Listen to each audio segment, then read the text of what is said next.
Kaixo Kazetaguneko lagunak, uda hemen da, eta berarekin deskonektatzeko gogoak ere bai. Asteburuko irteerak eta noski, hain gogoko ditugun oporrak. Bai hondartzara, bai mendira, edo hiri berri bat ezagutzera bazoaz. Bada gure patrikan falda ez den lagun bat, Google Maps. Ia denok nora joan esateko erabiltzen dugu, baina buruko min handiak, datu mugikorrak edo bideiko ikamikak aurrezteko aplikazio honek funtzio ikaragarriak ezkutatzen ditu. Gaurkoan turismo digitaleko aditu batean bihurtzeko funtsezko erremintak errepasatuko ditugu. Goazen astera! Imaginazazu bote de leder bat erreserbatu ostean, bertara iritsi eta kale peatonal batean dagoela, sarbide zai batekin edo ez agola aukerarik bertan aparkatzeko. Ustekabeak ekiditeko onena Street View da. Bilezazu helmuga Google Mapsen, adibidez hotela edo apartamendua. Beko ezkerraldeko ertzean argazki lauki txiki bat ikusiko duzu, barnean gezi batekin. Ukitzean, lur mailako kaleko bistara sartuko zara. Ondela etxetik irten baina lehenago, zure helmugako ingurua virtualki bisitatu halko dituzu. Zehaztasunez, aurrealdeak zein itxura duen ikusi halko duzu. Aldaparik dagoen edo inguruan supermerkaturik edo farmaziarik alden ikusi halko duzu. Trikimailu hau, estaldura desagertzen den mendizonaldeetara edo aterrira bidaiatzen dutenentzako da. Ibilbide erdian daturik gabe geratzea edo roaming faktura sorpresak ordaintzea baino okerragorik ez dago. Irtenbidea mapak deskargatzea da, ondoren offline erabilia ahal izateko. Etxeko wifira konektaturik ireki apa, bilatu hiria edo bidaiatu behar duzun zonaldea. Adibidez, Andorra. Ukitu zure profileko argazkia, goian eskuinean, eta sakatu konexio gabeko mapak. Sakatu zure mapa propioa hautatu aukeran, edo doitu karratua bisitatu behar duzun zonaldera osatuz. Eman deskargatu eta listo. Gune hortatik aurrera mugikorra hegazkin moduan ipintzen baduzu ere, GPS-ak maparen gainean funtzionatzen jarraituko du. Kaleak bilatu halko dituzu eta kotxeko argibidea jasoko dituzu tarifako megabaitik estatu gabe. Oporrak planifikatzen ditugunean, lagunen, blogetako edo sare sozialetako gonbendio gordetzen ditugu. Azkenen, 1000 oharrekin amaitzen dugu, paperean, mugikorrean, denak nahasita.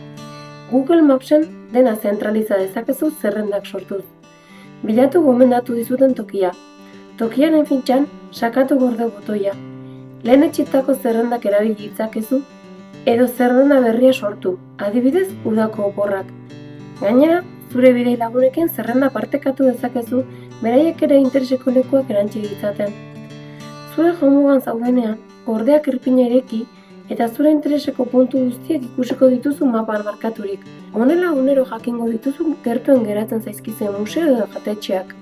Zure porretan kotxea zaztea nahiago baduzu edo bertako baten gixara mugitu, puntutik puntura mugitzeko garraio publikoko funtzioa zure adiskidunena izango da. Joan nahi duzun lekua idatzi, zure kokapenak pizturik egon behar du. Nola iritsi sakatu eta hautatu trena autobusa ikonoa. Google Mapsak ez dizu soilik zein bide hartu behar duzun esango, baizik eta ordutegia denbora errealen emango dizu. Zein giltokitan jaitsi erakutsiko dizu, egin beharreko linea aldaketak, kokapena denbora errealan jarraituko duzu eta zenak kosta zaizun gutxi gorabehera ibilbidea. Azken eguneraketetan, Google Mapsek navegazioko gezi edo irudi urdin klasiko aldatu egin du kotxe batengatik. Jende askori gustatu zaio, baina beste batzuei arreta galduarazten die edo diseinu klasiko nahiago dute. Aldatzea oso erraza da. Profileko argazkian eman ondoren ireki aplikazioko doikuntzak. Zure ibilgailuak hautatu, gida abatariaren kotxe aukeratu. Menu zabalgarri bat agertuko zaizu.